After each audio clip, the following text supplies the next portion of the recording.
He wore power like a second skin. The dark uniform, the polished boots, the silence that followed him into every room. The commander had built a world of absolute order, where gates stayed locked, where fences held firm, where the rules he enforced were never questioned, not even by his own family. They had moved to this place because of his ambition, a new assignment, a promotion he had chased for years.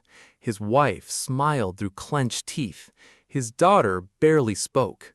But his son, his youngest, Bruno had not yet learned what kind of man his father had become.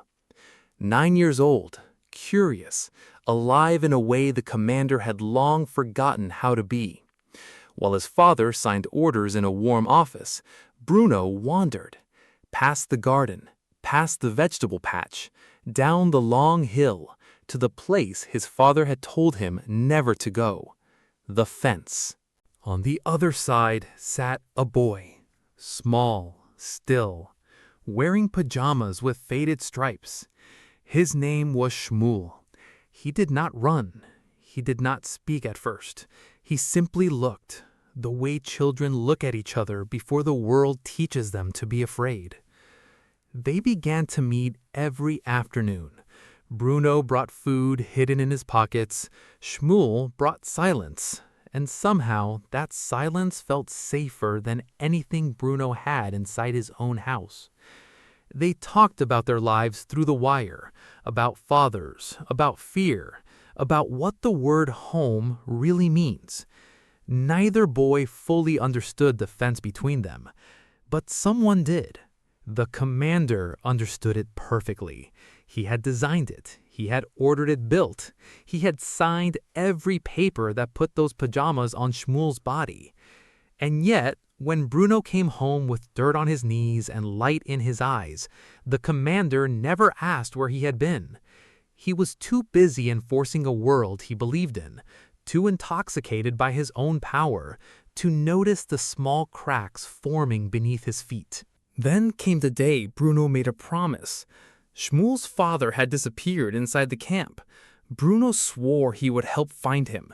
One afternoon, in secret, he changed his clothes, slipped beneath the fence, and stepped into the other side. The commander returned home to an empty room. At first, confusion, then searching, then the slow, terrible understanding. He ran to the fence.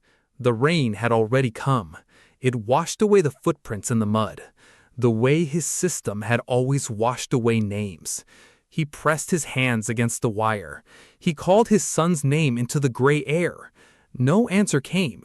The commander, the man who had controlled everything, could not control this. He could not order the smoke to return his son. He stood at the fence in the silence that followed. And for the first time in his life, the man who had signed so many orders had no order left to give. The world he had built had finally turned and looked him in the eye. There is an ancient truth that no rank can outrun. No fence you build to keep others out will ever keep your own heart safe.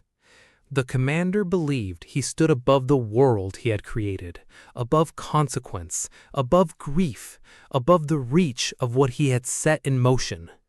He was wrong.